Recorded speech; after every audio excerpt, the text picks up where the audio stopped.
Boa noite, pessoal. Galera entrando. Professora Luciana Costa, de Fortaleza. Obrigado pela audiência aí. Esperar um pouquinho o pessoal entrar. Eisa. Boa noite. Renato, Assunção.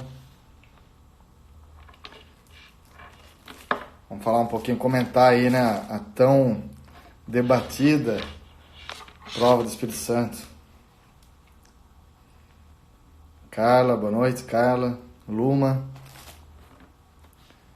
Marcelo. Esperar um pouquinho pra gente começar. Elisângela. E aí, Isa, tudo jóia? Perim tá na área. Daqui a pouquinho eu vou chamar então o professor Rodrigo Perim, que vai trabalhar a questão constitucional. Professor Márcio Alberto, que vai trabalhar conosco a questão da peça prática e também processo penal. E eu vou falar um pouquinho sobre direito penal. Vamos lá.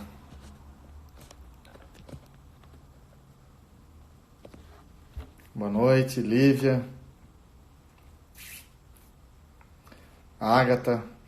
Pessoal, muito bacana aqui no aulão que nós tivemos aí na véspera da prova. Tive a oportunidade de conhecer vários de vocês aqui, né? Vários alunos que nos acompanharam nas rodadas de simulados, que são nossos alunos de coaching aqui da Adverum. Cássia Gomes, prazer também conhecer a Cássia pessoalmente. Cássia, Eisa, Ágata, o Damata, vários alunos nossos. Então, para nós é motivo de muita gratidão encontrá-los também. A gente conhece aí pelas redes sociais, a gente acaba conversando bastante, mas é muito bom conhecer pessoalmente. Maurício, prazer aí, Maurício, obrigado. Jerusa, vários alunos aí, Júnior. Bacana, pessoal. Só esperar mais um pouquinho aí para falar um pouco sobre essa prova aí. Paulo.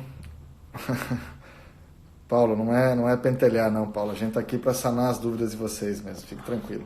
Rodolfo, grande Rodolfo. Rodolfo já é colega, né, Rodolfo? Já tá pronto aí para as provas. Vamos lá. Marquinhos Egídio, o grande jurista, Marquinhos Egídio, meu amigo.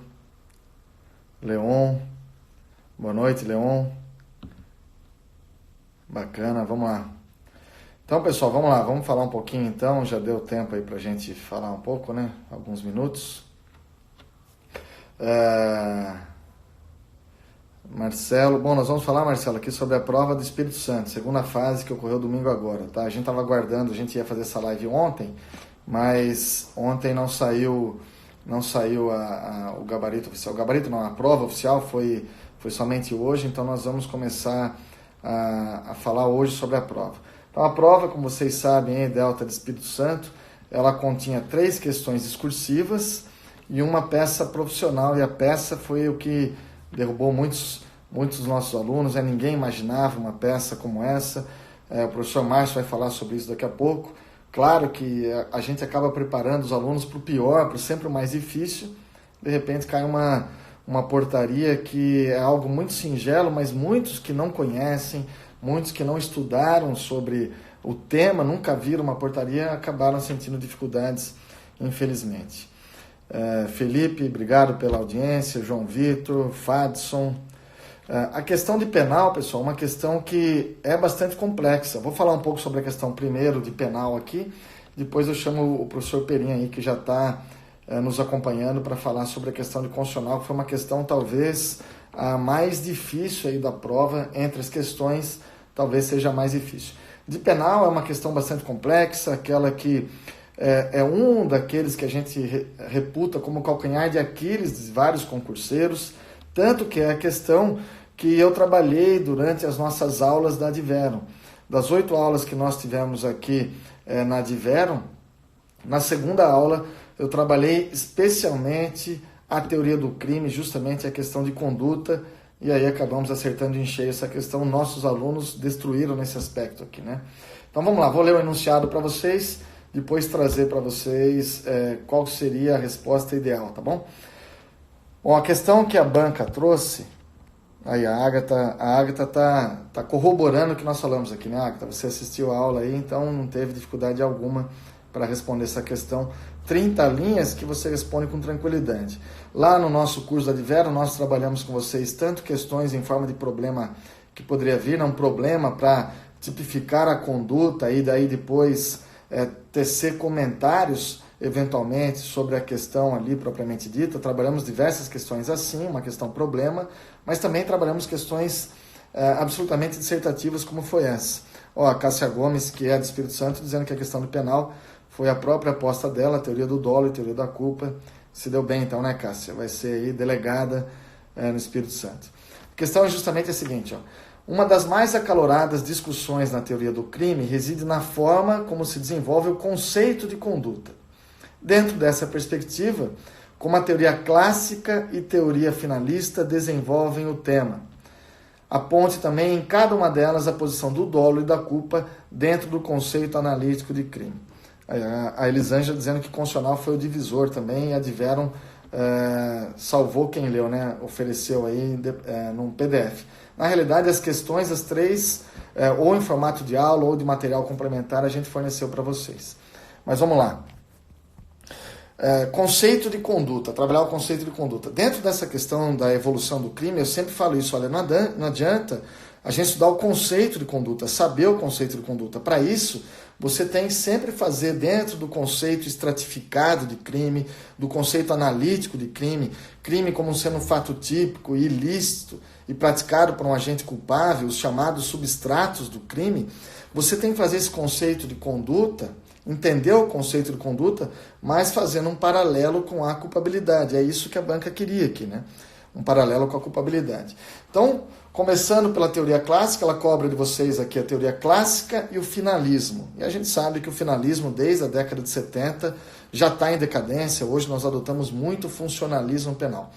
Mas nos atendo aqui à questão, bom, conceito de conduta para a teoria clássica. A teoria clássica também chamada de teoria causal, uma teoria natural, uma teoria mecanicista, início do século XIX. Então lá, um direito penal bastante incipiente ainda. Quem desenvolve essa teoria? Von List, Belling e Haribruch. Então, para eles, crime é um fato típico, ilícito e culpável. Fato típico, pessoal, dentro daquele conceito de crime material, o fato típico aqui, com 4 elementos, ele não vai ter diferença alguma nas demais teorias também. Então, um fato típico contendo 4 elementos. A conduta, que era objeto do nosso questionamento, o resultado, aí o nexo que se estabelece aqui, o nexo causal, terceiro elemento, e por fim a tipicidade. Aqui não vai ter diferença, como eu disse, nas demais teorias. Fato ilícito, tudo aquilo que é contrário ao ordenamento jurídico. Legal, o Rodolfo lembrou de citar Von List e Belling, está ótimo. E depois a culpabilidade. Culpabilidade aqui com 2 elementos apenas, a imputabilidade, pressuposto aqui da culpabilidade, e o dolo e a culpa. Então vejam que pobre aqui, ó. A culpabilidade naquela época, nós apenas com dois elementos, a imputabilidade e o dolo e a culpa. Deixa eu aproveitar aqui para chamar o Perim já para entrar aqui conosco, fazer o convite aqui. Então o que vocês tinham que lembrar? Primeiro, dolo e culpa, para essa teoria clássica inicial aqui de conduta, dolo e culpa estavam na culpabilidade. Fala, Perim, tudo jóia? Fala, Du. Boa noite a todo mundo aí, colegas. Beleza, tá me ouvindo bem, hein? Tranquilo, pode Maravilha. mandar aí. Vamos lá. Dolo e culpa estão na culpabilidade, espécie de culpabilidade. Então aqui, pessoal, lembre-se que na culpabilidade vigorava uma teoria psicológica da culpabilidade, porque os elementos subjetivos ligados ao crime estão aqui na culpabilidade. O grande detalhe aqui, esse dolo aqui era chamado de dolo normativo. Isso é que a banca queria que você falasse. Dolo normativo, porque tinha três elementos aqui do dolo. Quais são os elementos desse dolo? Desse dolo que está na culpabilidade. O agente tem que ter vontade, tem que ter consciência e, mais do que isso, consciência atual da ilicitude. Não basta ele querer matar alguém, ter vontade de matar, ter consciência de que está agindo dessa forma. Ele tem que ter a consciência de que matar é crime, nesse dolo normativo, nessa teoria psicológica da culpabilidade. Uma conduta vazia, exatamente desprovida aí, né, desse elemento psicológico. E o que vem a ser conduta para essa teoria? Essa teoria clássica, mecanicista, vai dizer, olha, conduta é o movimento, e aí vai residir a crítica, um movimento humano voluntário que produz um resultado no mundo exterior. Por que aqui tem uma crítica? Bom, ao conceituar a conduta como um movimento humano, ela não acaba explicando os crimes sem movimento, os crimes que correspondem a uma inação, os crimes onde nós temos aí os chamados crimes omissivos puros. Joia? Então, quais são os grandes detalhes, rapidamente, tem um esboço, o grande detalhe desse sistema clássico? Dolo e culpa, eles estão lá na culpabilidade, no terceiro substrato do crime. Esse dolo é um dolo normativo, que aloja, contempla a consciência atual da ilicitude. Tem consciência, tem vontade, mais uma consciência atual da ilicitude. Conduta é um movimento humano voluntário que vai produzir um resultado no mundo exterior, então um conceito bastante pobre aqui. E essa... Opa, pausou aqui.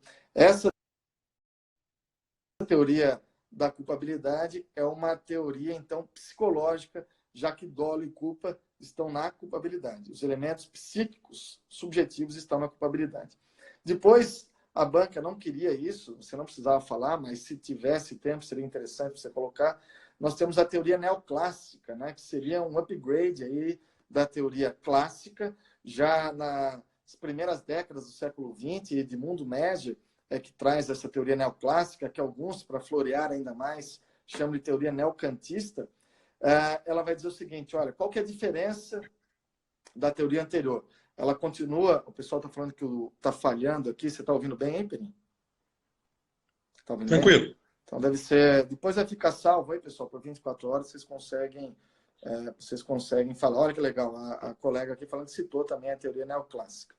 A teoria neoclássica, qual que é a grande diferença? A teoria neoclássica, ela vai pegar na culpabilidade, no último substrato do crime, ela acrescenta mais um elemento. Ela vai falar, olha, na culpabilidade, nós vamos ter aqui a imputabilidade do agente, nós vamos ter dolo e culpa continuam na culpabilidade, então ela continua sendo uma teoria psicológica, mas ela acrescenta um elemento, que é justamente a exigibilidade de conduta diversa. Um elemento normativo. Por que elemento normativo? Elemento normativo é aquele que demanda uma valoração no caso concreto. A gente tem que analisar no caso concreto se era ou não exigível uma conduta diversa do agente. Então, um elemento normativo que é agregado a elementos psicológicos, por isso que essa teoria da culpabilidade ela é chamada de teoria psicológico-normativa. Esse é o upgrade que ela dá. Mas esse dolo continua sendo normativo. Agora, o Mesger, ele muda o conceito de conduta. Ele vai dizer, olha, o conduta é um comportamento humano voluntário causador de um resultado. Não fala mais em movimento. Então, ele acaba agora sim abrangendo também os crimes omissivos. Joia? Então, a grande diferença é que a teoria, inicialmente, ela era apenas psicológica da culpabilidade, dolo e culpa estão lá como elementos, espécies da culpabilidade. Depois ela passa a ser uma culpabilidade, uma teoria psicológico-normativa. Continua o dolo e culpa lá, mas agrega-se ali um elemento normativo, que é justamente a exigibilidade de conduta diversa. Aí a gente chega para Weltzel, pai do finalismo, já meados do século XX. Ele percebe o quê? Ele fala, olha, dolo e culpa está errado, não é para estar aqui na culpabilidade. Então ele migra o dolo e culpa e passa agora para colocar no elemento conduta lá no fato típico. Ele fala, dolo e culpa não estão na culpabilidade. O certo é que ele faça parte da conduta. Toda conduta ela é guiada por um querer, por uma finalidade. Então, é na conduta que tem que estar o dolo e a culpa. E lá na culpabilidade, os elementos passam a ser agora a imputabilidade do agente. Não temos mais elementos psíquicos lá, não tem mais dolo e culpa, então ela não é mais uma teoria psicológica. Então, nós temos lá a imputabilidade do agente, a exigibilidade da conduta diversa, que é o terceiro, e ele acrescenta aqui, no segundo elemento, a potencial consciência da ilicitude. 3 elementos normativos que precisam ser analisados, valorados no caso concreto, por isso que passa a ser uma teoria normativa pura. Lembre-se que há uma sequência lógica nessa análise. Primeiro a gente analisa se o sujeito é imputável, em sendo imputável a gente passa a analisar se ele tinha potencial consciência da ilicitude, e depois se era exigível dele uma conduta diversa. Faltando qualquer desses elementos, não há culpabilidade, não há crime. Então, essa foi a grande transformação. Migra dolo e culpa lá para a conduta. E esse dolo, nessa migração, deixa de ser um dolo normativo, passa a ser chamado de dolo natural. Por que dolo natural? Porque agora ele não depende mais da consciência da ilicitude. Exatamente, Cássia. 2 elementos apenas do dolo natural. A vontade e a consciência. Ah, mas é aquela consciência atual da ilicitude, lá do dolo normativo? Pois é. Nessa migração do dolo, o dolo passa a ter 2 elementos. Ele tem que ter vontade e consciência. E aquela consciência atual da ilicitude passa a ser uma consciência potencial. É a potencial consciência da ilicitude. Tudo bem, pessoal? E aqui, claro que o conceito de conduta, se a gente está falando de finalismo penal, vocês vão encontrar predicados finalistas no conceito de Veltson. Ele vai dizer que é um comportamento humano voluntário, psiquicamente dirigido a um fim. Veja, psíquico, dolo está na conduta, dirigido a um fim. Então, é o que a doutrina fala, olha, supera-se a cegueira do causalismo com um finalismo vidente. Rodolfo lembrou, vontade consciente dirigida a um fim. Então, pessoal, recapitulando, é isso que vocês tinham que colocar na sua prova. Lembrando que nós temos sinônimos para esse dolo, né? O dolo normativo da teoria clássica, neoclássica, chamado aí de dolo híbrido, um dolo colorido, e esse dolo do finalismo, um dolo natural, um dolo neutro, um dolo acromático. Então, basicamente, o que vocês tinham que lembrar nessa prova? Conceitos de conduta, essa evolução. Interessante trazer a crítica lá, né, que a teoria clássica não abrangeria os crimes omissivos, já que a conduta era um movimento humano, corpóreo ali. E aqui no finalismo, lembrar que é uma conduta dirigida a um fim, que na conduta que está o dolo, que esse dolo é diferente, é um dolo agora natural, com 2 elementos apenas, vontade e consciência. Lembrando aí das teorias da culpabilidade. Lá na teoria clássica, a gente começa com uma teoria psicológica, dolo e culpa lá na culpabilidade. Depois, na neoclássica, o neocantista, dolo e culpa continuam na culpabilidade, mas há o acréscimo de um elemento normativo, por isso é chamada de teoria psicológico-normativa. E depois, no finalismo, apenas elementos normativos, puramente normativos, todos eles precisando, reclamando uma valoração no caso concreto. Daí a gente falar que é uma teoria normativa pura. E vocês sabem que depois essa teoria normativa pura ela se bifurca em 2, limitada e extremada da culpabilidade, e aí a discussão gira em torno das discriminantes putativas. Mas, pessoal, basicamente era isso que você tinha aí que escrever nas 30 linhas, uma questão bastante interessante e um tema muito importante na prática para a gente discutir com vocês. Joia? Para não tomar muito tempo, já falei mais de 15 minutos, Perim, questão de constitucional, você trabalhar, essa foi uma questão realmente pesada para muitos, né? Boa noite, Eduardo. Boa noite a todos aí que estão assistindo a live. De fato, como até a Elisângela falou, né, ela foi um divisor de águas a questão de constitucional, embora a peça também prática pode ter gerado uma certa celeuma aí nos colegas, né, que prestaram a prova, mas a de constitucional foi uma questão até que fugiu um pouco, né, das expectativas, em que pese a professora Suzana tenha disponibilizado material em PDF a respeito do tema, a respeito específico do tema. Tá? Quando ela disponibilizou, eu mesmo olhei, e quem lesse aquele texto ali ia responder a questão de direito constitucional sem maiores problemas. Eu também aproveitei, né, em uma das rodadas, né, mais especificamente na 6ª rodada da turma 3 que eu estava acompanhando, eu fiz uma questão a respeito de ativismo judicial e separação de poderes. Então era algo também que colocaria tranquilamente, por quê? Por causa da concepção substancialista. Então, quem leu esse material, quem fez aí a rodada de simulados, ou pelo menos quem leu a rodada de simulados também, pôde responder a prova com bastante tranquilidade, conseguiu responder com bastante tranquilidade.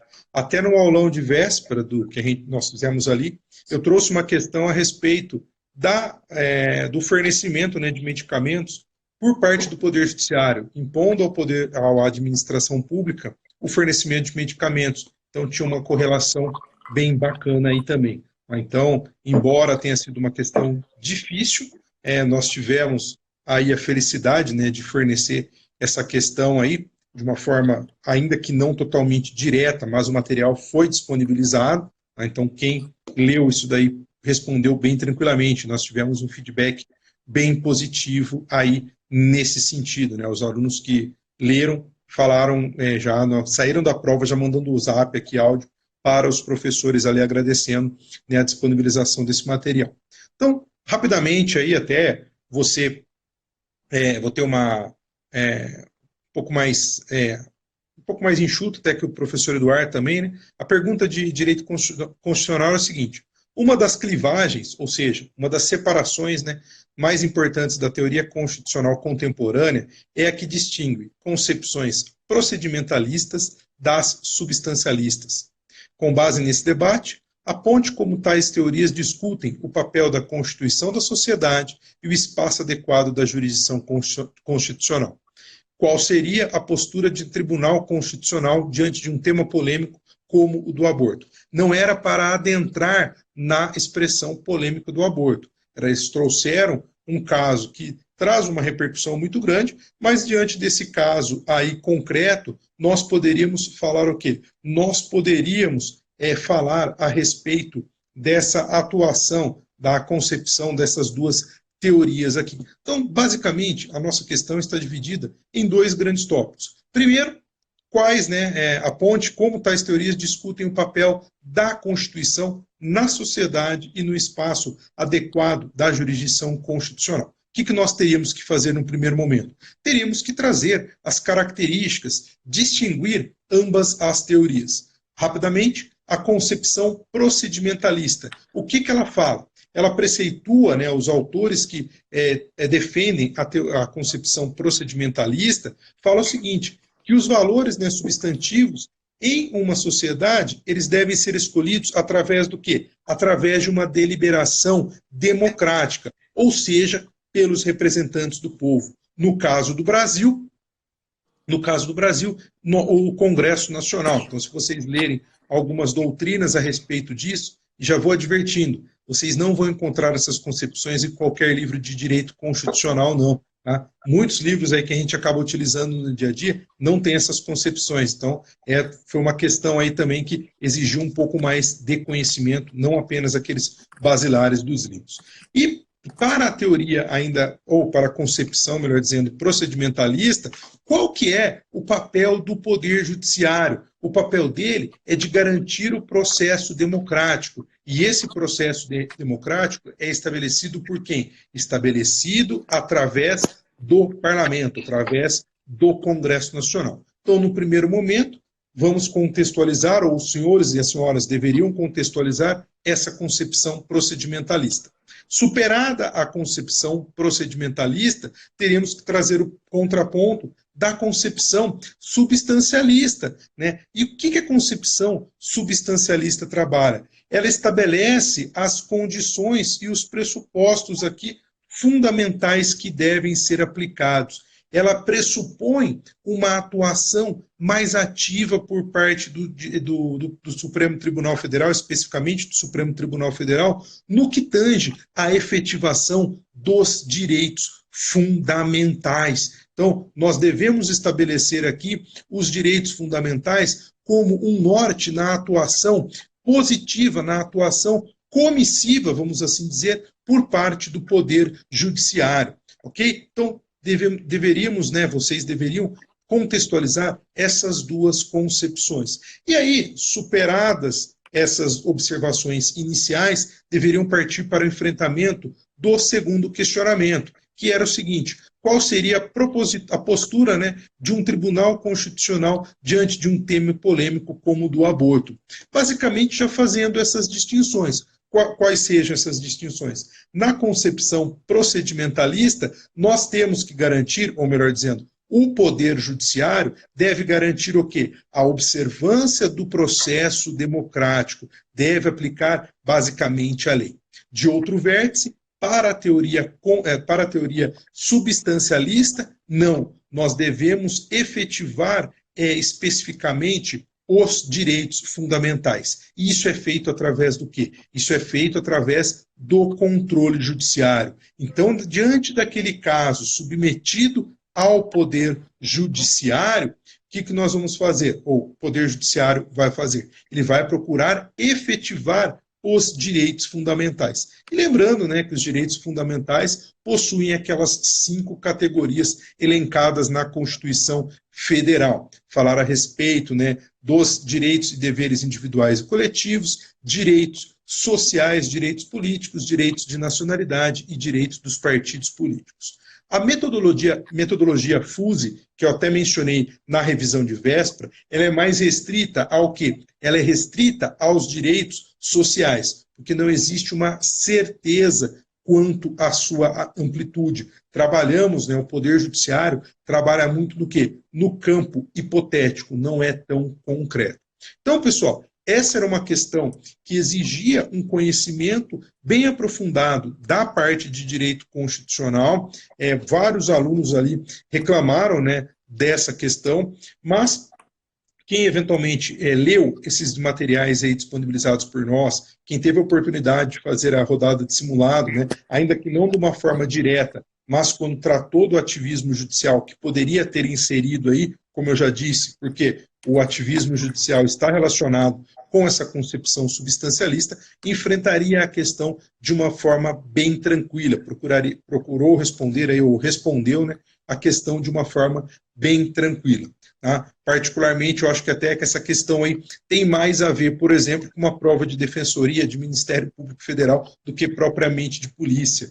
Então, mas são coisas que eventualmente acontecem no concurso e isso acaba, né, influenciando de uma forma direta ou indireta aí no desempenho dos alunos. Então, basicamente, esses são os pontos que vocês deveriam ter abordado nessa questão de direito constitucional. Vejam, ela delimitou o que ela queria. Tá? Então, não precisaria sair escrevendo aí de uma maneira desesperadora a respeito de diversos pontos. Como eu disse para vocês na revisão de véspera, no acompanhamento nosso aqui dos alunos, né, principalmente nos vídeos e nas correções dos simulados, falei, quando a questão for objetiva, procurem ir no ponto correto, não ficar discorrendo para não perder o foco e acabar atrapalhando o desenvolvimento das questões aí. Então, Eduardo e colegas, basicamente a questão do direito constitucional era para ser respondida nessa linha aqui de raciocínio.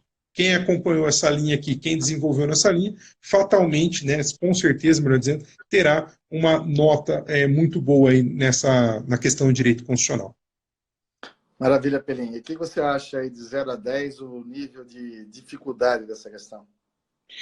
Essa era uma questão, vou pelo menos dar um 7 aí. Ela era uma questão difícil, como eu disse, ela não é um assunto encontrado em todo e qualquer manual, tá? Então o aluno não poderia apenas tão somente estar focado em um manual ali, tá? Como a gente normalmente orienta é que o aluno utilize um material específico, eventualmente um outro ponto ele pode procurar apoio em outras obras ou em outros artigos aí de confiança. Mas ela teve um grau de dificuldade alto, a meu ver aqui, principalmente numa prova de delegado de polícia. Uhum.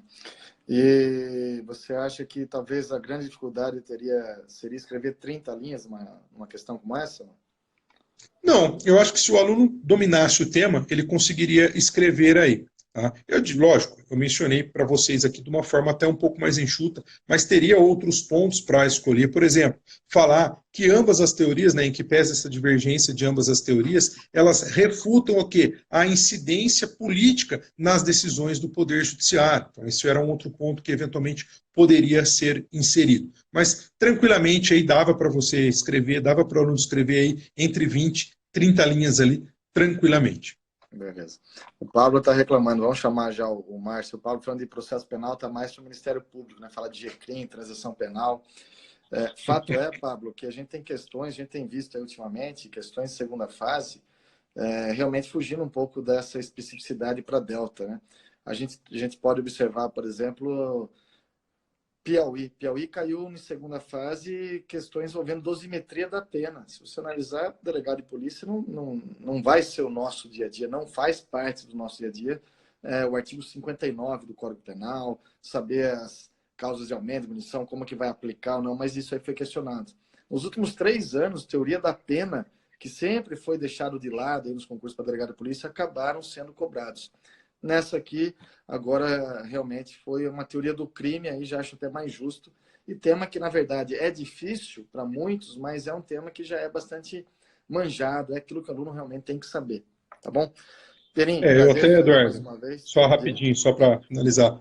Particularmente, eu achava muito mais inteligente ele trazer um problema na questão, um problema, né, enfrentando eventualmente direitos fundamentais, que o delegado de polícia ele vai cotidianamente se deparar com situações como essa. Então, é muito mais proveitoso para você medir a capacidade do aluno aí.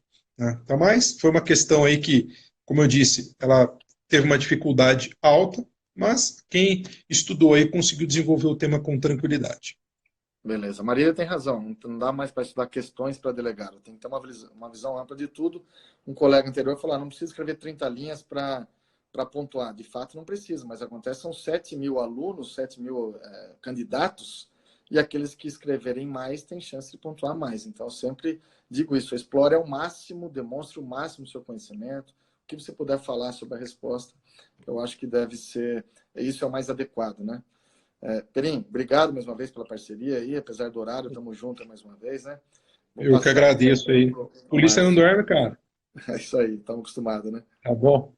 Valeu. A Pessoal, gente se fala. Aquele sucesso aí, boa abraço aí. sorte. Qualquer coisa estamos nas redes sociais. Até mais, Valeu, Eduardo. cara. Obrigadão aí, um abraço. Valeu.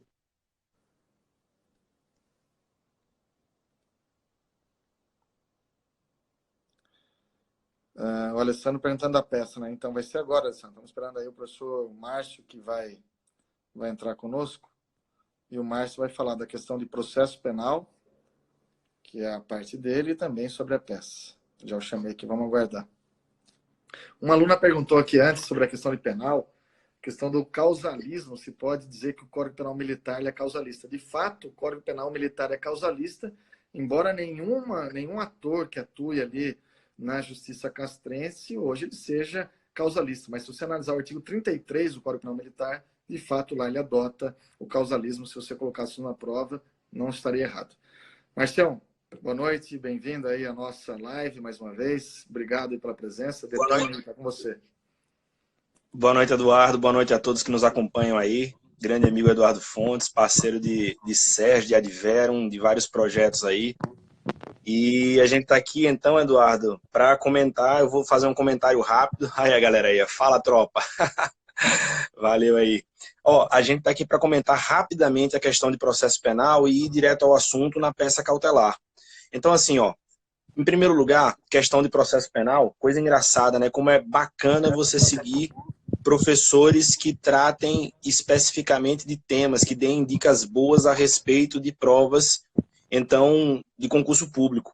Eu estava observando aqui, Eduardo, a questão de processo penal, ela tratou, como você comentou aí, sobre juizados especiais criminais, e rapidamente está dito o seguinte, que no âmbito dos juizados especiais criminais responda de forma fundamentada, levando em consideração a já consagrada classificação das velocidades do direito penal, que leva em consideração o tempo que o Estado leva para punir o infrator, em qual dessas velocidades se situa o rito do juizado especial criminal.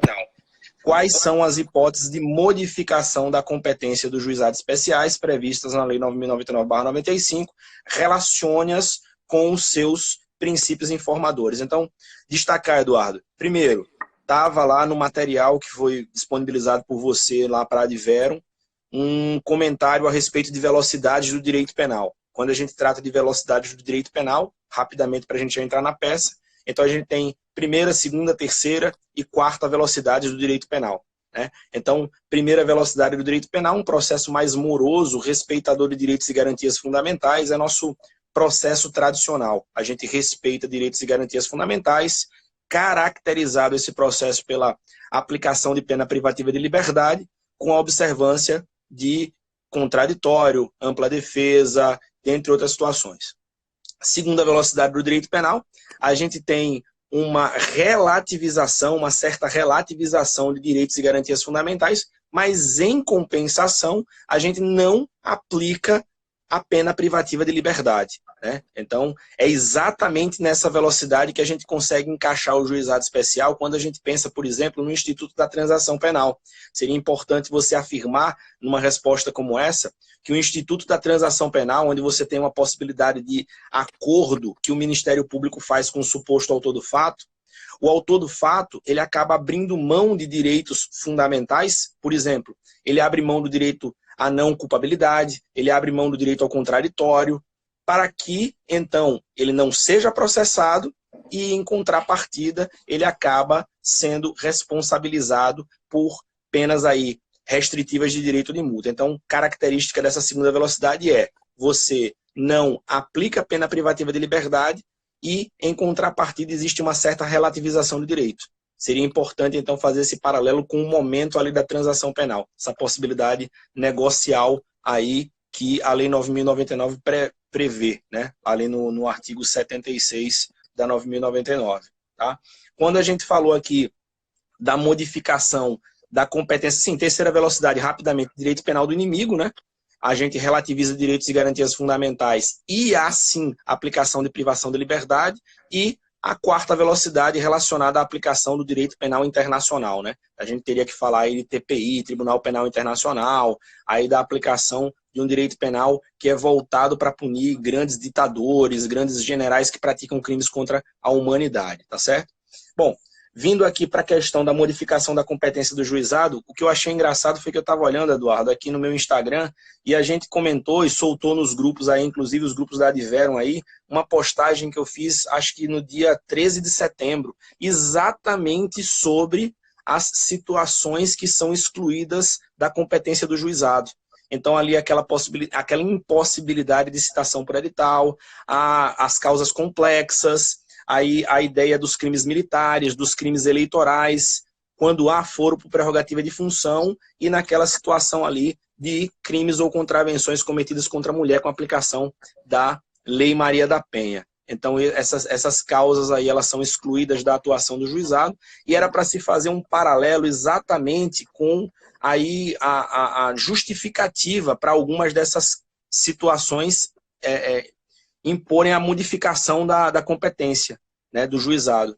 No caso de causas complexas e citação por edital, por exemplo, né, impossibilidade de citação pessoal, a gente ofenderia aí os princípios da simplicidade, os princípios aí da economia processual. Por isso, então, que a gente tem aí essa modificação de competência, repassando, então, esse caso criminal para o juízo comum. Então, bacana aí esse tipo de observação. Acho que a questão não estava tão complicada de ser respondida, a questão de processo penal, mas como a gente já vem comentando, como você estava comentando com o Perim, na verdade, a gente tem aqui um problema que a gente aposta em situações que são assim corriqueiras na vida do delegado. Então, óbvio, se você tem processo penal, você vai apostar em inquérito policial, você vai apostar em provas, você vai apostar em prisões cautelares, e aí vem a prova de segunda fase e acaba cobrando, então, juizado especial criminal, né? Então, enfim, acaba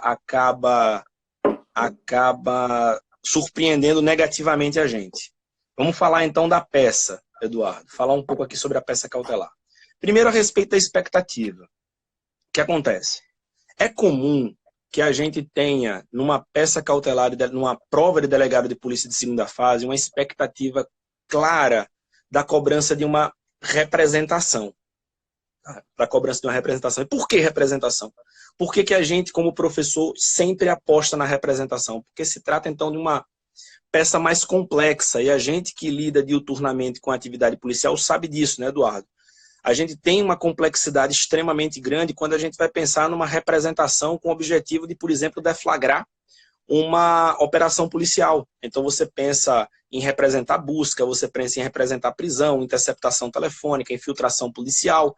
Então tudo isso demanda, obviamente, um conhecer do direito que é mais profundo. Aí você tem uma peça de concurso público que acabou cobrando a portaria. O que é portaria? Portaria é uma das peças que deflagram aí o inquérito policial. O inquérito policial pode ter duas peças de deflagração. A gente pode ter auto de prisão em flagrante, quando você inicia um inquérito policial com o indivíduo, com o indiciado preso, ou a portaria, quando você tem o início do inquérito policial com o indiciado, com o investigado solto, né? A gente está deflagrando o inquérito. Uma peça bastante simplória. Na Adverum, por exemplo, a gente optou por disponibilizar a portaria enquanto material de apoio e focar nas possibilidades que são muito mais complexas, que são as representações, né? Me permite só Como é que você identifica? Só um parênteses. Como é que é? Só um parênteses aqui, eu só vou ratificar o que você disse, né? No nosso dia a dia, nós, quando vamos fazer representações por busca, prisões, essas cautelares, isso demanda muito da autoridade policial. Demanda porque a gente não pode se preocupar apenas com os fundamentos fáticos, a gente vai apresentar ali os fundamentos fáticos, o crime praticado, mas demanda muito da gente demonstrar para o juiz ali, mostrar, é um quebra-cabeça mesmo, né? Onde estão os fundamentos jurídicos ali dentro daquela investigação. Então, isso vai demandar muito do delegado. Já uma portaria é algo muito singelo, simplório. Por isso que nós não apostávamos nisso. Acho que, não sei se algum curso apostou, enfim. Mas fato é que se o aluno der uma lida numa portaria, ele rapidamente ele entende, ele percebe o que deve ser feito. O grande problema é que muitos alunos, a despeito da gente ter disponibilizado o material, a despeito do aluno ter o seu livro, por exemplo, que tem lá mais de 20 portarias, ele não leu, não se preocupou com isso, né, de olhar essas peças, que são muito simples de serem realizadas, e focou muito nas cautelares. A gente sabe que muitos aqui fizeram, o Rodolfo é um que está aqui conosco agora, a gente sabe que fez portaria, o Damata, outro aluno nosso que nos contatou também, disse que fez a portaria, que chegou a estudar pelo seu livro, que viu no material, mas o fato é que realmente a exigir um raciocínio jurídico do delegado de polícia seria uma cautelar, algo muito mais natural. Desculpa aí, Márcio, mas só para alertar aí. Nada. Bacana. Legal a intervenção, Eduardo. É bem nessa linha mesmo que a gente comenta. Veja só, como inicialmente você identificar? Eu acho que o que o candidato tem que ter assim de mais afiado é ele ler a peça e ele detectar por meio de expressões-chave que aquela é a peça a ser elaborada. Como é que a gente identificava de plano que havia uma portaria para ser feita? Eu acho que o último parágrafo ele acaba sendo extremamente importante para essa identificação. No último parágrafo da peça, vou ler aqui as partes apenas necessárias para a gente comentar, Eduardo. Então diz aqui, diante dos fatos narrados, na qualidade de delegado de Polícia Civil, responsável por tomar as providências legais para formalizar o início da investigação. Você deverá elaborar o procedimento policial necessário à apuração do fato. Então, qual é o procedimento policial necessário para a apuração de um caso criminal? Um inquérito policial. Qual é a providência legal para formalizar o início da investigação? Ora, se você tem no quesito que esse investigado ele acabou fugindo, então significa que não houve captura em situação flagrancial. Logo, você tem efetivamente a necessidade de materializar uma portaria para você deflagrar essa investigação policial, já que o investigado, o autor do fato, ele não foi preso em flagrante. Né? A portaria é uma peça extremamente singela, bastava você nominar como portaria, você se identificar enquanto delegado de polícia, não óbvio fazer a identificação na peça, mas dizer que o delegado de Polícia Civil do Espírito Santo, que esta subscreve na forma da Constituição, 12.830, Constituição Estadual, Código de Processo Penal, resolve, diante dessa notícia de crime que foi apresentada, instaurar inquérito policial. O que você faz? Você faz uma descrição breve do caso criminal que está sendo investigado.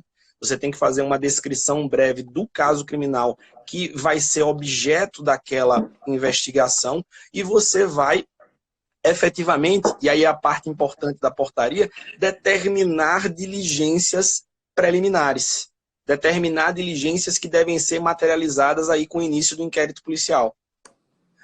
Bom, identificado que é uma portaria para fazer, lá com a leitura do último parágrafo, não deixa a dúvida que efetivamente você tem que iniciar um inquérito policial, eu passo a analisar rapidamente os crimes que foram praticados. Veja, o que a gente tem aqui, Eduardo? A gente tem aqui uma situação na qual o Rafael, que é o investigado, ele acaba então, número 1, ele acaba desferindo socos na sua companheira Juliana, que está grávida de 7 meses. Então é uma gravidez evidente, uma gravidez por ele conhecida. Os socos, pare para ver, os socos eles foram dados no rosto. Isso gerou uma situação de que a vítima desfaleceu, ela desmaiou, e diz o quesito que, em razão dessas lesões, da extensão dessas lesões, ela acabou abortando. Ora, me parece o seguinte, Eduardo, até colher sua opinião como penalista, me parece que aqui fica nítido que a tipificação em relação ao crime cometido contra a Juliana, que é a companheira, é um crime de lesão corporal de natureza gravíssima, pois resultou em aborto. A gente tem aqui claramente préter-dolo. Se esse indivíduo tivesse a intenção de fazê-la abortar, ele tinha outros meios, como, por exemplo, batendo na barriga dela. O quesito me parece que, ao dizer que o autor do fato soca a vítima no rosto, quis exatamente retirar a possibilidade de imputação de crime de aborto sem consentimento da gestante, lá do artigo 125 do Código Penal, imputando então o 129, parágrafo 2º, quando se fala lá na lesão corporal de natureza gravíssima, quando ela resulta em aborto. A gente tinha demais que fazer a indicação de uma majorante, que está no parágrafo 10 do artigo 129, quando existe ali uma situação de violência doméstica. Então tem uma majorante, uma causa de aumento de pena para ser aplicada no artigo 129, lá no parágrafo 10, quando há uma lesão corporal qualificada, seja nos parágrafos 1º, 2º ou 3º. Então, nesse primeiro crime praticado aqui contra a Juliana, me parece lesão corporal de natureza gravíssima que resultou em aborto, majorado pelo fato de ser numa situação de violência doméstica. Porque o parágrafo 10 faz referência ao 9º, e o 9º trata de lesão corporal em situação de violência doméstica. Tá? Então, primeiro crime que deveria constar lá. Bom, segundo crime aí que eu acho interessante constar na peça. Você tinha aqui uma situação de feminicídio. Você tinha o Rafael matando a Jacira ali, que é a avó, então, da Juliana, e que divide ali a mesma unidade doméstica. Por que feminicídio? Bom, feminicídio é matar a mulher por razão da condição do sexo feminino. Então, artigo 121, parágrafo 2º, inciso 6, cumulado com o parágrafo 2º-A, inciso 1. Você tem ali um assassinato da senhora que morava ali com o Rafael, né? Ele mata essa senhora a tiros, prestando sempre atenção. E aí vem uma coisa engraçada, Eduardo. Lembra lá, na nossa revisão de véspera? Eu disse assim, ó, na minha premonição, na minha cabeça vai cair um feminicídio. Exatamente. E preste atenção no parágrafo 7º do 121, porque há causas de aumento atreladas ao feminicídio. Eu comentei ali no finalzinho da nossa revisão de véspera da Adverum. E realmente você tinha uma causa de aumento, esse feminicídio ele era majorado porque a vítima tinha 66 anos de idade. Então você tinha ali uma vítima com idade superior a 60 anos, o que efetivamente fazia com que a gente tivesse um feminicídio majorado. Então homicídio qualificado majorado, com imposição ali do parágrafo 7º, inciso 2 do artigo 121 do Código Penal, tá? Em relação a esse feminicídio da senhora. Por que imputar também crime do Estatuto do Desarmamento? Era necessário imputar também crime do Estatuto do Desarmamento, penso eu, posse legal de arma de fogo, porque o quesito, Eduardo, dizia na peça que você tinha o Rafael comprando esse revólver 2 anos antes para se defender. Então, o revólver ele não é utilizado apenas no contexto da prática do feminicídio. O quesito já deixa claro que existe uma aquisição anterior desse revólver há 2 anos, que esse indivíduo adquire esse revólver para se defender e sabe lá o que ele faz mais com esse revólver, e ele então pratica esse feminicídio com revólver. Então, a princípio, me parece que a gente tem que imputar também em concurso o crime de posse ilegal de arma de fogo de uso permitido, já que se trata de um revólver calibre .38. Né? Nós a gente tem aí um revólver calibre .38. Desculpa aí, Márcio, na revisão de véspera lá, lembra eu comentei no Estatuto de Desarmamento, um dos tópicos lá era posse ou porte de arma de fogo num homicídio. Porte de arma de fogo, homicídio. Tem que analisar o contexto. Se ele está com a arma apenas para realizar homicídio, vai estar absorvida em tese, se for de uso permitido, mas daí, se for em contextos distintos, como esse do enunciado que você está narrando aí obviamente vai haver um concurso de crimes aí. Há 2 anos já estava com a arma, então não há dúvida aí que vai entrar o porte de arma de fogo. Sensacional. Então, crime do Estatuto do Desarmamento, você tem a questão da lesão corporal de natureza gravíssima majorada, você tem o feminicídio majorado, e a gente tem ali no finalzinho também um papelote de cocaína que é identificado junto com alguns documentos do Rafael, então dando a impressão de que a droga era do Rafael. Como o quesito não trazia nenhum indicativo de que o Rafael é um traficante de drogas, me parece que o correto nesse primeiro momento é tipificar essa conduta no artigo 28 da Lei 11.343/06. Ou seja, o Rafael ele tinha essa droga aí para consumo pessoal a priori. Como a portaria é uma peça que inaugura o inquérito policial, só mais adiante a gente vai coligir, então, elementos informativos e provas que elucidem efetivamente o fato, me parece que a primeira imputação da portaria seria, então, 28, lá da Lei de Drogas. Você tem aí o Rafael com droga, portando droga para consumo próprio, tendo aí a droga em depósito, na verdade, para consumo próprio na sua residência. Né? Então, crime do Estatuto do Desarmamento, crime de lesão corporal de natureza gravíssima, pré-doloso com o aborto, majorante aí para o crime de lesão corporal, feminicídio, majorado também no parágrafo 7º, inciso 2, e o crime do 28 aí da Lei de Drogas. Esses eram os tipos que precisavam constar na portaria, já que ali você delimita qual é o objeto da investigação. Tá? Então, importante fazer menção a isso. Diligências. O que foi que eu imaginei de diligências, Eduardo? Porque uma parte extremamente importante da portaria é óbvio que você faça a lista de diligências que serão materializadas, então, pelos agentes, pelos peritos e por aí vai. Bom, o que é que você tem aí? Você tem aí um crime que deixou vestígios. Você tem a prática de um feminicídio, você tem aí a prática de uma lesão corporal de natureza gravíssima. Esses crimes deixam vestígios. Me parece que uma primeira providência imprescindível para a gente respeitar o artigo 158 do Código de Processo Penal era você determinar a realização de exame de local de crime. Você fazia uma determinação para perícia de local de crime, já que o crime deixou vestígios. Ademais, a requisição para que se materializasse a confecção de um laudo cadavérico, já que a gente teve aí a morte de uma pessoa, a prática de um crime de homicídio. Era interessante também, me parece, que você determinar que fosse realizado o exame de corpo de delito na vítima que abortou, porque ela estava lesionada, ela sofreu um monte de socos no rosto, então havia lesões, e houve então um aborto resultante aí dessas lesões. Era importante se fazer então uma requisição para que todos esses laudos periciais fossem confeccionados. Local de crime, cadavérico e o exame de lesões da vítima Juliana, porque ela estava lesionada no rosto e acabou também abortando.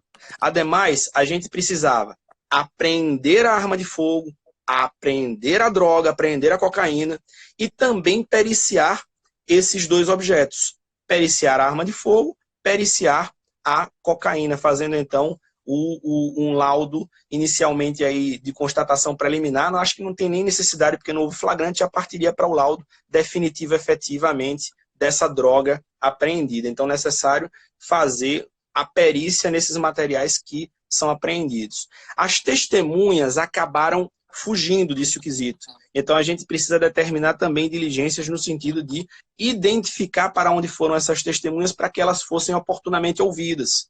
A gente precisava determinar, Eduardo, a oitiva da vítima, porque a vítima Juliana, ela foi agredida, abortou, mas disse o quesito que ela estava se recuperando. Ela precisa, então, ser oitivada, ela é uma figura-chave dessa investigação. Ademais, a gente precisava determinar diligências no sentido de identificar o paradeiro do investigado. Então, o investigado fugiu, a gente precisa de diligências para identificar, então, o paradeiro desse suspeito, para que ele seja, então, formalmente indiciado, para que ele seja formalmente interrogado. Aí, algumas perguntas que surgiram, acho importante que a gente, então, elucide. Posso indiciar na portaria? Veja, o que é que eu defendo em minhas obras, o que é que eu falo a respeito disso quando eu estou dando aula de processo penal.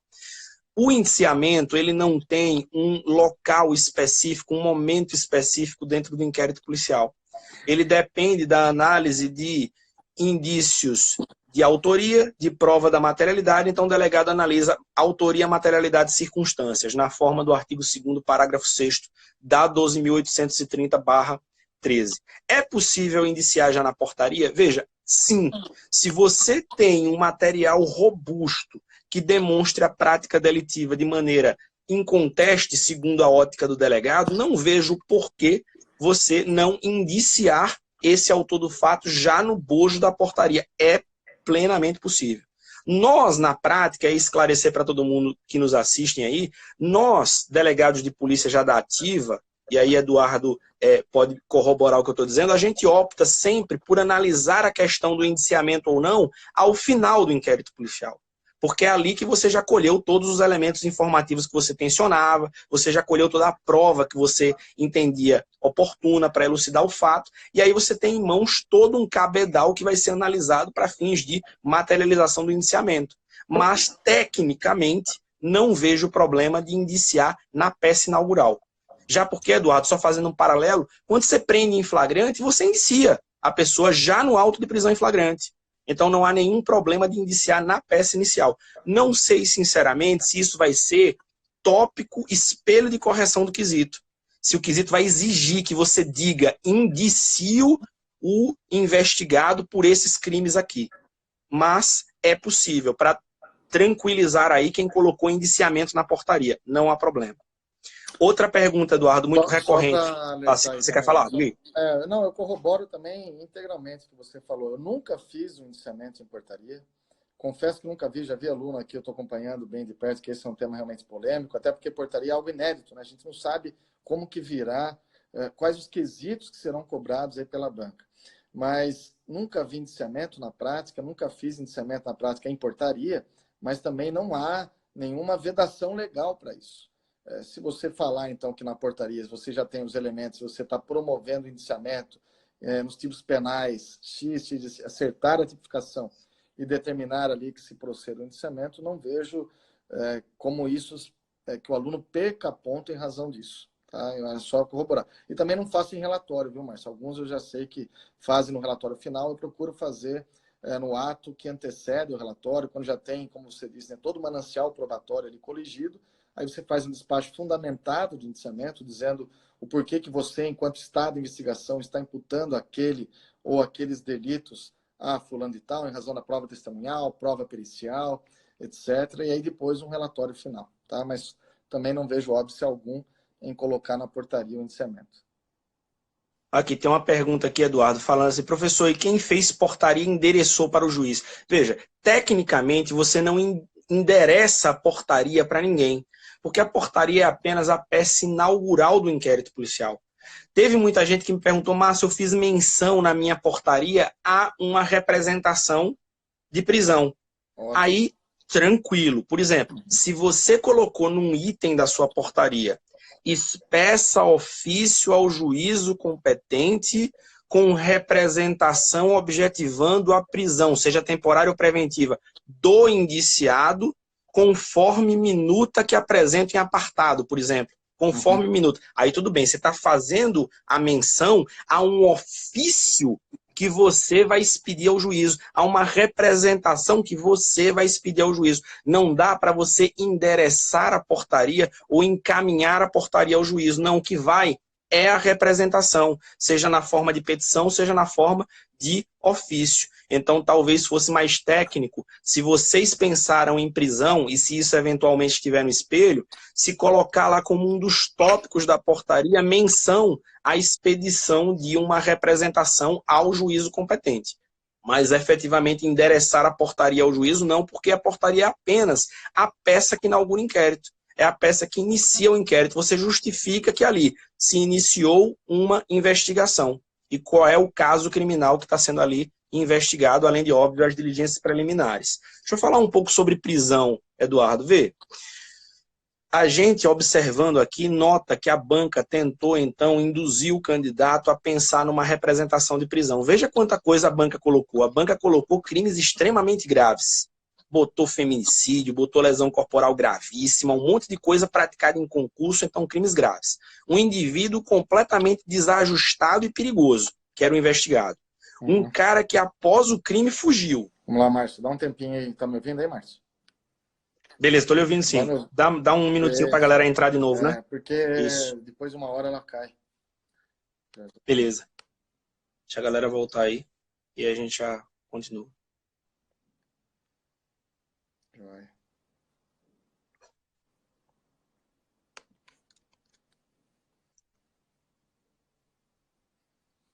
Você vai falar sobre prisão agora? Isso, eu só queria falar o seguinte, Eduardo, para a gente já se encaminhar, inclusive, para finalizar. A gente tinha ali várias cascas de banana para o candidato pensar na elaboração de uma prisão temporária ou de uma prisão preventiva. Eu, particularmente, dentro da minha linha de atuação, eu orientaria numa peça como essa, se fosse prisão a peça, que fosse feita uma temporária. Porque você tem um crime hediondo, feminicídio, e você está no início das investigações. Então, talvez seria muito mais oportuno prender o indivíduo temporariamente, porque você teria 30 dias, ainda podia prorrogar por mais 30, eventualmente pedir a conversão em uma preventiva mais adiante, que efetivamente pedir uma prisão preventiva no início das investigações. O que acontece? Eu tenho dito, eu falei já aqui depois, inclusive, de ler a peça, que eventualmente, veja, eventualmente, é muito difícil, galera. Aqui também a gente não quer ficar enganando ninguém, nem criando falsa expectativa. É muito difícil que venha um espelho alternativo. Essa parte final da peça realmente, do quesito, realmente indica que você tem que fazer uma portaria para fazer, então, o início das investigações. Mas vai que, eventualmente, você tenha um espelho alternativo, admitindo a possibilidade de você representar a prisão sem que efetivamente exista o início do inquérito, ou que, de repente, a banca exija que você, na sua representação de temporário ou de preventiva, como eu disse, eu optaria por uma temporária, dissesse que o inquérito foi instaurado e que você está fazendo a representação.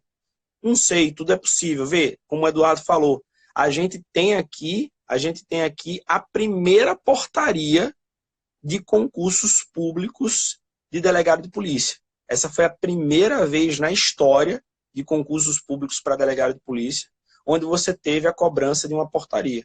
Então, pode ser, eventualmente, que a banca admita um espelho alternativo. Acho extremamente difícil por causa do último parágrafo ali do enunciado.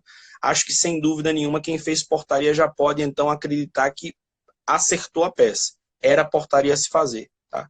Mas, então, se havia alguma eventual possibilidade, me parece que é de prisão temporária, exatamente porque a gente tem aí o início das investigações e houve prática de um crime hediondo. Mas, enfim, a peça a ser feita era a portaria, de maneira bem simplória, com essa indicação de crimes e, eventualmente, com o indiciamento já do alvo no bojo da peça. Né? Então, o que você acha aí, Eduardo? O que é que você pensa mais para a gente comentar a respeito da peça? Não, eu acho que está perfeito, cara. Eu corroboro em tudo que você disse aí. Só não concordo com o Rafa aí, que está dizendo... Já foi uma quarta vez que ele fala que direito do trabalho é a melhor matéria, que direito do trabalho é o piar no direito, né? Só isso que eu não concordo. Mas, assim, enfim, agora falando sério, eu acho que o mais importante para os alunos, a gente sabe que muitos fizeram portaria, foram bem nas questões, alguns já nos trouxeram esse feedback e a gente fica muito feliz por isso, né, Márcio? Para nós é motivo de grande alegria quando os nossos alunos são aprovados. Aqueles que, eventualmente, tiverem aí algum dissabor com o resultado, o que é importante vocês perceberem? O quanto vocês caminharam, vocês perceberem que não é nada impossível de ser aprovado nessa fase, que as questões eram factíveis, que a peça também era uma peça possível de ser feita, que foi algo inédito, que ninguém esperava, e aqueles que não estudaram tudo, efetivamente tiveram essa dificuldade. Mas o mais importante é perceber, olha, dá para passar. Não preciso ser nenhum gênio, é algo viável, caio o que tenho que saber realmente, dá para encarar o concurso, dá para ser aprovado e dá para estar entre os melhores. Então, eu acho que é isso que tem que levar em mente. Eu não sei você, a sua vida, Márcio, nós já falamos isso em algumas oportunidades, em palestras eu falo isso, falei lá na revisão, mas não sei você, eu sei que você foi aprovado em vários concursos, também fui aprovado em mais de um, em 3, mas eu fui reprovado 10 vezes. Então, a gente não pode desistir. Se é algo que é sua vocação, ser delegado de polícia. Se você almeja ser um servidor público, ser aprovado no concurso, é só não desistir. Ninguém falou que seria fácil. Mas o importante é você saber que é possível de chegar lá. E nós estamos sempre aqui trazendo o que a gente acha que é mais importante para vocês conhecerem, para vocês serem aprovados, visando otimizar esse percurso de vocês. Por mais que a gente não tenha acertado a peça, a gente sabe, o aluno, ele às vezes contrata o curso, ele acha que contratou o gabarito, né? Ele fala, meu, paguei uma grana aqui, mas o professor não deu a peça. Mas ele contratou um curso, né? O professor está ali para ensinar, ele não está contratando um gabarito. A gente não tem essa informação, né? E nem é o correto, ninguém deve ter essa informação.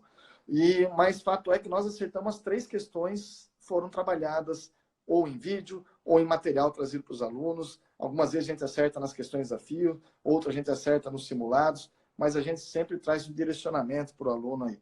Então, essa que é a mensagem que eu queria deixar. Não é para desistir se aqueles que eventualmente não forem vencedores nessa etapa, lembre-se que vocês já fizeram uma segunda fase, vocês não, na próxima não vai ser mais novidade, vocês já pegaram time de prova, já percebeu como é que é o estudo, é um estudo diferente da primeira fase, então vocês já ganharam experiência também. Tem que procurar sempre ver o copo mais cheio do que o copo vazio. Essa é a mensagem final que eu queria deixar. Fala aí, Márcio.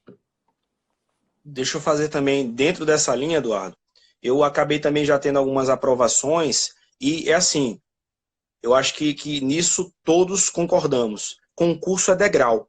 Se você já está começando a subir o degrau da segunda fase, logo, logo você sobe o degrau da prova oral, logo, logo você está aprovado. Na época em que eu estava mais afiado, eu tenho aprovações aí para escrivão de Polícia Civil, escrivão de Polícia Federal, defensor público de Alagoas, defensor público do Estado de Sergipe, delegado de Sergipe, delegado federal. Isso foi construção de degrau. Na hora em que você chega num nível tal de preparação, você faz uma prova tão tranquila que nada do que for cobrado te assusta. E aí você consegue efetivamente fazer esse enfrentamento tranquilo. E por outro lado também, como você falou, a gente sempre coloca em rede social, em palestra, em motivacional, muito das vitórias. Mas por trás das vitórias também há uma série de tropeços. E a gente precisa encarar os tropeços com serenidade e saber que isso é necessário para que efetivamente a gente cresça e consiga a sonhada aprovação. A gente acabou também, além desses temas, fazendo, imagino eu, os alunos que tiveram com a gente na Adverum crescer bastante.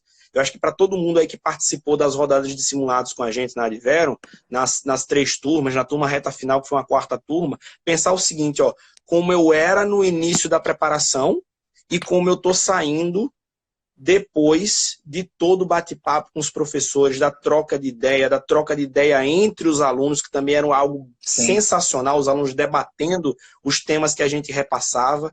É sempre impossível você dizer, olha, eu tenho como prever, eu tenho como acreditar, não tem dúvida que ninguém faz isso, isso não é o correto de ser feito, de você dizer, olha, eu vou te dar a prova, não, eu vou tentar otimizar o seu aprendizado, vou tentar fazer com que você melhore e que você esteja tranquilo para poder fazer aí as provas de concurso público. Então, continuem sempre contando com a gente. A gente está à disposição aí nas redes sociais. Vem aí uma série de concursos, né? Tem seguidor aqui falando, e delegado Pará. Pô, você viu aí, né, Eduardo? 265 vagas para delegado confirmados. Pois é. Né? A gente tem concurso para delegado de Polícia Civil de São Paulo, a gente tem concurso para delegado de Polícia Civil de Alagoas, a gente tem concurso para delegado de Polícia Civil do Rio Grande do Norte, Paraná, a gente está com concurso para delegado de Polícia Civil do Paraná. Pois é, então uma série de oportunidades. Podem ter certeza de uma coisa, a Adverum vai estar presente em todas essas preparações. Confiem no nosso curso, confiem na gente, porque a gente está com muita seriedade, a gente sempre vai dar o nosso melhor, dormir demais. Eduardo sabe, essas olheiras aí não são brincadeira, né, Eduardo? Dormir pouco, preparar material, está sempre à disposição dos alunos, sempre com o objetivo de fazer com que o aluno progrida e consiga passar. Exatamente. O nosso melhor marketing realmente são os nossos alunos, né? Eles falam por nós. Pessoal, beleza, então vamos agradecer. Obrigado, Márcio, mais uma vez aí. Já passamos de 1 hora aí de conversa. Valeu aí por ter trazido aí seus ensinamentos para todos nós. Agradeço a todos os nossos alunos, a audiência de todos vocês, Aline, Eisa, Rodolfo, até o Rafael, que é trabalhista aí, está perdido aqui no meio. Mas, Rafael, venha para cá que eu vou fazer você aprender e gostar muito de direito penal, tá bom? Pessoal, valeu, Cássia, Dario, a galera Marília, Nildo, pessoal, um prazer estar com vocês aí, tá joia? Grande abraço a todos, fiquem com Deus e continuem aí firmes, detonando os estudos. Valeu, Marcião, tamo junto. Um abraço aí. Valeu, galera. Forte abraço, boa noite. Até mais.